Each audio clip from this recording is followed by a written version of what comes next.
আমি আমাকে যখন ধরে নিয়ে যায়, দেখেন বাংলাদেশের আইন কানুনগুলো কেমন ছিল এটা বলে বোঝানো যাবে না। আমাকে যখন ধরে নিয়ে যায় তখন আমার পরিবার গেছে জিডি করার জন্য, আমার পরিবার থেকে জিডি নেয় নাই।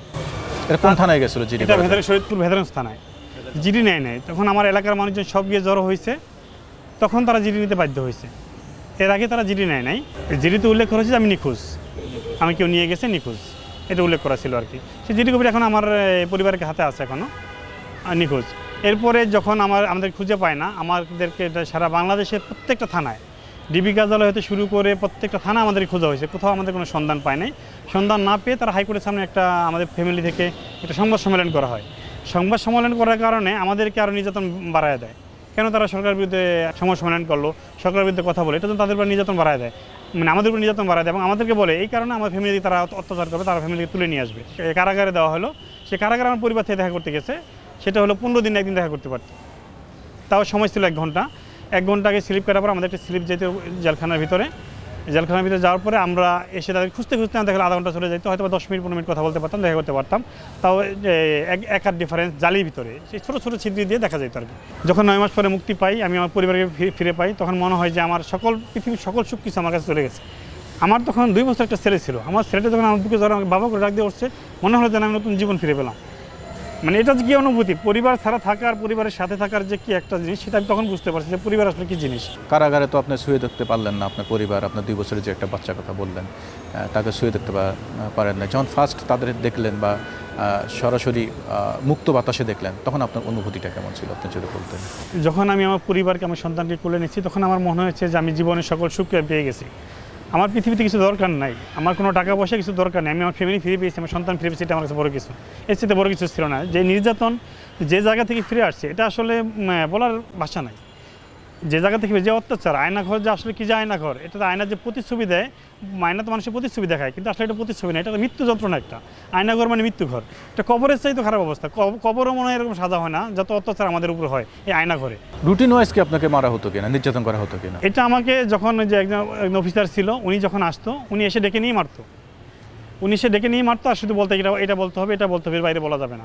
মানে ওনার যদি আপনি কি কখনো প্রতি উত্তর করছেন কিনা বা প্রশ্ন করতেছেন কেন বলতে হবে, এটা কি আপনি কখনো বলছেন কিনা? আমি শুধু একবারে বলেছিলাম, যখন বলছে যে ডক্টর ইউনূস আমাদেরকে বলছে যে আমাদেরকে ভয় দেখাইছে যে বাংলাদেশ শ্রীলঙ্কা, প্রধানমন্ত্রী ডক্টর ইউনূস, রাষ্ট্রপতি কামাল হোসেন, তখন আমি প্রতিবাদ করেছিলাম যে স্যার তো আমাদেরকে বলে না, এটা আমি কেন বলবো। তখন আমাকে মারা শুরু করছে, তখন আমাকে এত মারছে যে আমি মানুষ কুকুরকে মনে হয় মারে না, যেভাবে মারছে আমাকে। আমার যে বুকের হাড় সহকারে সে পিঠা আমাকে ফুলে ফেলাইছে, এত পিঠা আমি পিটাইছে আমাকে। আসলে আয়নাঘর এমন একটা জায়গা, পৃথিবীতে যেন কাউকে এই জায়গায় না নেয়, বাংলাদেশের বুকে যেন আয়নাঘর নামে কিছু না থাকে। এই আয়নাঘরটা একটা টর্চার সেল। আয়নাঘরটা আসলে ঘর না, এটা হলো মৃত্যুকূপ। আমি যেটা আগেই বলেছি যে মানুষ মৃত্যু যন্ত্রণা মনে এত না। এই ঘরটার মধ্যে কোনো শত্রু, পৃথিবীতে কোনো মানুষকে যেন আয়নাঘরে নেওয়া না হয়। আর কি আমি নিতে বলি, যারা আমাদেরকে আয়নাঘরে নিচ্ছে তাদেরকে একবার নিয়ে দেখানো উচিত যে আয়নাঘরে কী পরিমাণ টর্চার হয়।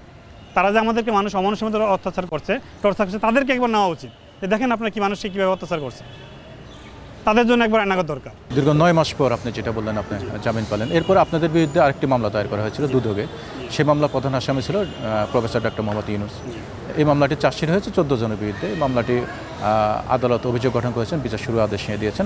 অর্থ আত্মসাতের অভিযোগে 26 কোটি টাকার একটা অভিযোগে মামলা। এই মামলাটির কী অবস্থা, বা আপনার যেহেতু 160 বলে প্রফেসর ইউনূস কথা বলেছেন, তিনি এই বিষয়ে আপনাদের সাথে কোনো কথা বলেছেন কি না? হ্যাঁ, স্যার আমাদের সাথে কখনোই এই বিষয়ে কোনো কথা বলে নাই। আমাদের কথা হয়তো আমাদের কোম্পানির এমডি মোহাম্মদ আশরাফুল ইসলাম স্যারের সাথে, নাজমুল স্যারের সাথে, আমাদের মামলা নিয়ে সকল কথা, আমাদের দাবি দেওয়া স্যারের সাথে কথা হয়তো। ইউনূস স্যারের সাথে আমাদের কোনো কথা হয়নি। সে আসলে তার সাথে সে শুধু বোর্ড মিটিং যখন হয়তো তখন মনে হয় সে ছিল কিন্তু আমি জানি না, কারণ তখন ছিল আপনার করোনাকালীন সময়, সব ছিল অনলাইনে যুগ। সে বাইরে ছিল মনে হয়, এই সময় খেয়াল নাই, বাইরে ছিল মনে হয়। সে কখনো আমাদের সাথে এই বিষয়ে কথা বলেনি। আপনি তো ডাক্তার ইউনূস সাহেবের সাথে আপনি কাঠগড়েও গেছেন, সেখানে গিয়েও একসাথে দাঁড়িয়েছিলেন। আপনাদের জন্য আমি যেটা কোর্টে দেখেছি, আপনাদের জন্য উনি 2 বার স্বেচ্ছায় কাঠঘরে প্রবেশ করেছেন। কাঠঘরে ওনাকে বসতে বলতেন, আমি যেটা কোর্টে দেখছি, ওনাকে বসতে বলতেন এবং বাকিদেরকে বলতেন যে আপনারা কাঠঘরে যান, ডকে যান, বলে যে আপনারা ডকে যান, ডকে গিয়ে আপনারা দাঁড়ান। তখন ইউনূস সাহেব বলতেন যে তাই আমিও যাচ্ছি, যেহেতু ওনারা যাবে, আইন সবার জন্য সমান, এই বিষয়ে যদি আপনি। এখন স্যার, আমাদের স্যার যে কতটা মহান সেটা তো স্যারের প্রমাণ দিচ্ছে, কিন্তু স্যার ইচ্ছা করলে কিন্তু আমাদের সাথে না গিয়েও পারতো। স্যারের কথা হলো, যেহেতু আমার কর্মী, আমার এমপ্লয়িরা যাবে, আমি কেন বসে থাকবো? সবার তাদের বিরুদ্ধে যেই মামলা, আমার বিরুদ্ধে একই মামলা, তারা গেলে আমিও যাবো।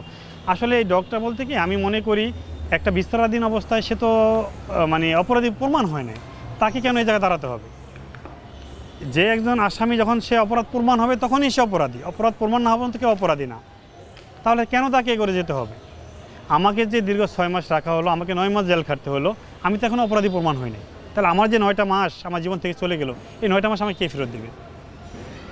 এই 9টা মাস আমাকে কে দিবে?